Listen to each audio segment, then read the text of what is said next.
안녕하세요. 진아킴입니다. 오늘은 이제 새로 시작할 11학년생들이 꼭 알아두어야 할 얼리 액션에서 불합격 통보를 받은 후 해야 할 일에 대해서 알아보겠습니다.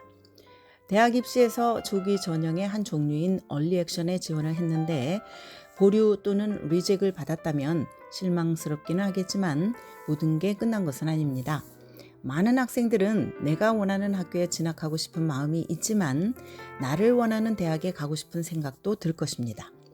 그러므로 조기 전형에서 보류 또는 불합격 통보를 받았다는 것은 어쩌면 그 학교와 내가 잘 맞는 핏이 아닐 수도 있다는 사인입니다. 보류든 리젝이든 얼리 액션에서 합격 통보를 받지 못했다면 그 후 몇 가지 해야 할 일이 있습니다. 일단 조기 전형에서 합격되지 않았다고 식음을 전폐하고 방 안에 하루 종일 틀어박혀 있을 필요는 없습니다.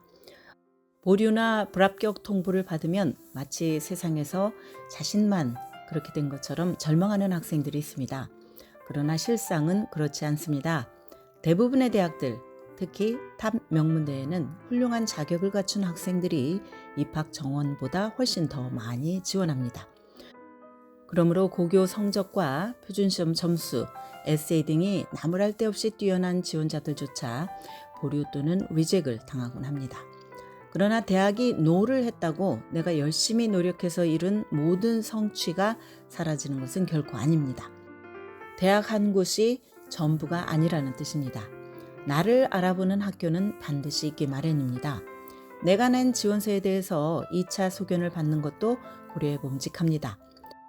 조기 전형 결과 통보 이후 정시 지원서들을 작성할 시간이 충분하다면 학교 카운슬러나 다른 어드바이저에게 내 지원서를 검토해달라고 요청을 해봅니다. 이때 카운슬러는 내가 신뢰하는 사람이어야 합니다. 보통 철자 오류나 어색한 문장 등 쉽게 고칠 수 있는 실수가 발견이 됩니다. 또 내가 해온 활동을 업데이트할 부분이 있다면 추가하도록 합니다.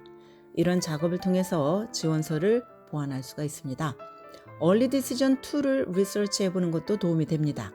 두 번째로 가고 싶은 학교가 얼리 디시전 2를 시행하고 합격할 경우 꼭 이 학교에 가겠다는 확신이 있다면 도전해 봅니다.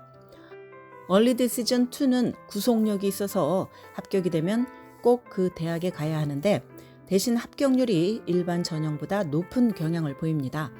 예를 들어서 밴더빌트 대학은 얼리 디시전 1과 얼리 디시전 2를 합해서 지원자 중 약 20%에게 합격을 줬습니다. 정시 전형에서의 합격률은 9%에 그쳤습니다. 내가 성취한 것들을 업데이트할 수 있다면 이것을 대학에 알리도록 합니다. 보류 통보를 받았을 경우 내가 지원 과정에서 소통해온 어드미션 카운슬러에게 업데이트된 활동 내역을 보내도록 합니다. 1월 중순이나 말쯤에 카운슬러에게 연락을 해서 이것을 알리면 이 학교에 대한 나의 관심을 보여주는 좋은 방법이 됩니다. 대학들이 지원자들에게 기대하는 부분은 제각각입니다.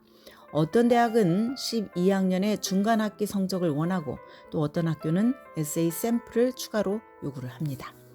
나의 활동 레주메에 새로운 수상이나 클럽 그리고 리더십 포지션이 생겼다면 그것을 넣고 표준시험 점수가 많이 올랐다면 또 이것을 넣거나 추가 추천서를 첨부해도 좋겠습니다. 러브레터를 대학에 보내는 아이디어도 있습니다. 이 학교가 왜 나의 첫 번째 선택이며 또 왜 내가 이 학교의 구성원으로서 학교에 보탬이 될 수 있는지 설명을 하면서 진심을 담은 편지를 씁니다. 이때 먼저 입학사무처에 나의 지원서를 재검토해 주는 것에 감사하다는 인사를 빼먹지 않도록 신경을 씁니다.